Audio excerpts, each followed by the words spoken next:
Expect ചെയ്യാത്തൊരു ക്യാരക്ടറായിരുന്നു അതിനകത്ത്. നമ്മൾ ട്രെയിലർ കണ്ട പോലെ എക്സ്പെക്ട് ചെയ്യാത്തൊരു ഫുൾ ഓൺ കോമഡി മൂവിയല്ല, നല്ല മൂവി. എന്നാലും ആ സീരിയസ് കഥാപാത്രത്തിലേക്ക് വന്നപ്പോൾ നമ്മൾ മലയാളികൾക്ക് ടച്ച് ചെയ്യുന്ന സംഭവങ്ങളാണോ ഇത്? അതിപ്പോൾ ഓരോരുത്തരെ പോലെ ഇരിക്കും. ഞാൻ എൻ്റെ പേഴ്സണൽ ഒപ്പീനിയൻ പറയുകയാണെങ്കിൽ എനിക്ക് ഇഷ്ടപ്പെട്ടു. ചില പോർഷൻസിലെ കുറച്ച് ലാഗായിട്ട് തോന്നിയെങ്കിലും ഓവറോൾ നല്ലൊരു മൂവിയാണ്. Thank you.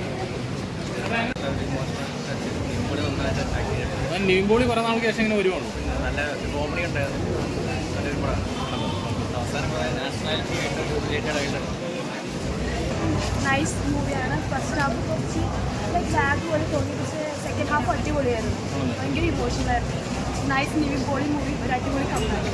Nivin Pauly fan ആയതുകൊണ്ട് പറയാം, അടിപൊളി കമ്പാക്ക്. അതായത് നിവിൻ പോളി കുറേ നാൾക്ക് ശേഷം ഇങ്ങനെ ഒരു സീരിയസ് കഥാപാത്രത്തിലേക്ക് വന്നപ്പോഴാണ് നിവിൻ പോളിയുടെ ഫിലിം ആയതുകൊണ്ട് ആദ്യത്തെ ഒരു മൂവി ഫസ്റ്റ് ഷോ കാണുന്നത്. സോ നിവിൻ പോളിയുടെ ഫാൻ ആയതുകൊണ്ട് മാത്രം ഞാൻ ഇത് കാണാം. സെക്കൻഡ് ഹാഫ് നിവിൻ പോളി അടിപൊളിയായിരുന്നു.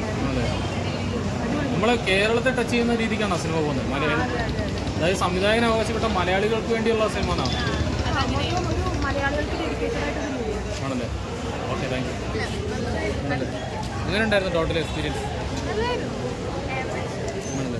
സീരിയസ് അല്ല, ഒരു ഫീൽ ഗുഡ് രീതിയിലേക്കാണ് പോയത്. സീരിയസ് എന്ന് പറയാൻ പറ്റില്ല. കോമഡി കാര്യങ്ങളൊക്കെ കോമഡി ഫസ്റ്റ് ഓഫ് കുറച്ച് ബാക്കി കോമഡി അല്ല, ആക്ച്വലി ബാക്കി കുറച്ച് സീരിയസ് ആണ്. ഒരു അടിയവത്തിൻ്റെ ലൈറ്റർ വേർഷൻ, അങ്ങനെയാണ് അങ്ങനെ പറയാം.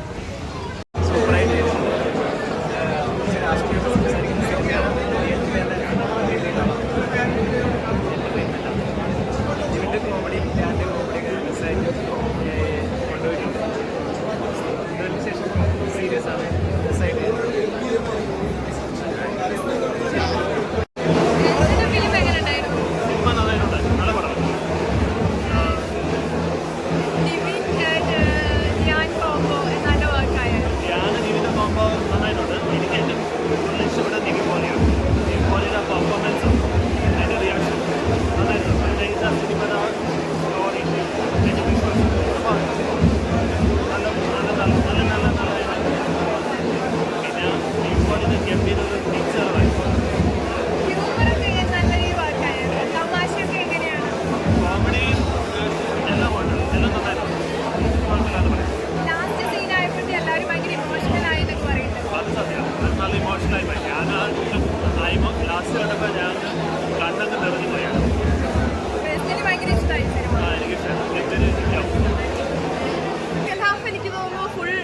ആടുജീവിതം പോലത്തെ സെക്കൻഡ് ഹാഫ് ഫുൾ മരുഭൂമിയാണ്.